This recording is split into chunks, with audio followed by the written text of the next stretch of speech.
और जो इन्होंने बच्चों के साथ बर्बरता की, क्योंकि मैंने भी आप जैसे सोशल मीडिया और जो आपके हमारे छोटे पत्रकार हैं जो वहाँ पे ग्राउंड पे गए और उन्होंने रिपोर्टिंग भी की, मैं आप सभी का हृदय से आभार व्यक्त करना चाहती हूँ। आप लोगों के माध्यम से हमने देखा कि वहीं पे बहुत सारी फैमिलीज थी जिन्होंने ये कहा कि हम तो कट्टर बीजेपी के सपोर्टर्स हैं, लेकिन हमारे बच्चे जो हैं वो अंदर बैठे हुए हैं और आज हमें अपने ऊपर पछतावा हो रहा है कि हमने भारतीय जनता पार्टी को क्यों जिताया। वहाँ पे एक बच्चा था जिसका हाथ फ्रैक्चर हो रखा था और उसने कहा इसी उंगली से मैंने भारतीय जनता पार्टी का बटन दबाया था, लेकिन अब मैं जिंदगी में कभी नहीं उस बटन को दबाऊंगा। तो ये हमारे विपक्ष की कोई बात नहीं है, ये देश की बात है और देश डिसाइड करता है कि कौन आगे आएगा, कौन सी पार्टी जीतेगी और कौन सी पार्टी राजनीति करेगी। मैम, प्रधानमंत्री जी कहते हैं कि बेटी बचाओ बेटी पढ़ाओ, लेकिन 15 साल की लड़कियों को लाठी से मार कपड़े फाड़ दिए जाते हैं, चोटिल कर दिया जाता है, क्या ये सही है? सिर्फ ये कहने का नारा है भारतीय जनता पार्टी के लिए। बेटियों के लिए भारतीय जनता पार्टी जीरो है।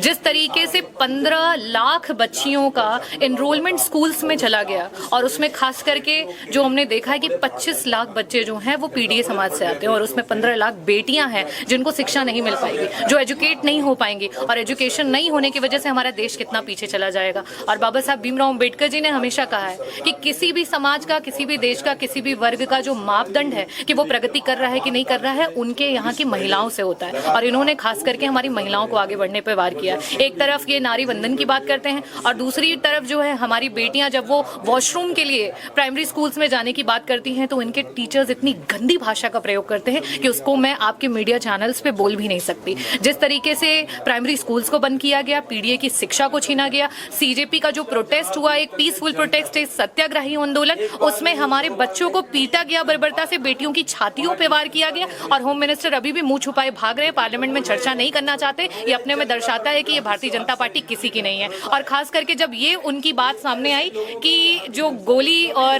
पेलेट जो है वो चलाने का जो आदेश था वो अधिकारी के साथ था, तो शायद अब अधिकारियों की भी आंखें खुल गई होंगी कि भारतीय जनता पार्टी जनता की तो है नहीं, सनातन धर्म की तो है नहीं, लेकिन उसके साथ साथ इन अधिकारियों की भी नहीं है। तो इसलिए अधिकारी भी सुधर जाएं और जिस तरीके की वो चीजें कर रहे हैं, सरकार को मनमाना संरक्षण देकर के गलत चीजों पे जो है वो आगे बढ़ा रहे हैं, उसे वो बंद करें। जनता संसद के बाहर जो है भगवा बेस में जो है कल प्रदर्शन हुआ था, उसको लेकर के साधु संत और बीजेपी जो है विरोध प्रदर्शन कर रही और वाराणसी में एफआईआर भी हुई है, क्या कहेंगे? देखिए, ये भारतीय जनता पार्टी की सरकार है। यहाँ पे 15 साल के बच्चे पे एफआईआर हो सकती है, एक नाबालिग बच्चे पे एफआईआर हो सकती है बिना कुछ किए एक सत्याग्रही आंदोलन पे। तो खैर ये तो विपक्ष के एमपीज और एमएलएज हैं, तो इसमें कोई बहुत मतलब वो होने सरप्राइज होने की बात नहीं है। और वहां पे सिर्फ और सिर्फ विपक्ष ये दर्शाना चाहता था कि भगवे रंग का, जिस रंग को हम इतना प्योर, इतना पायस मानते हैं, उस रंग का इस्तेमाल करके, प्रभु श्री राम जी का इस्तेमाल करके भारतीय जनता पार्टी ने भगवा वस्त्र धारण करके और जो है वहां से चंदा राम मंदिर से चोरी करने का प्रयास किया है। यहाँ किसी साधु, किसी संत की जो है व्याख्या नहीं की गई है, ना उनको आहत पहुंचाने का काम किया गया।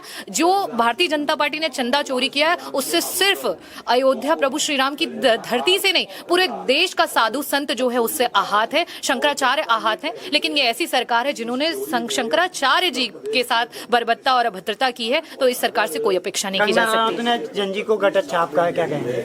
देखिए, जनजी ने खुद जवाब दे दिया उनको, तो हमें जवाब देने की आवश्यकता नहीं है।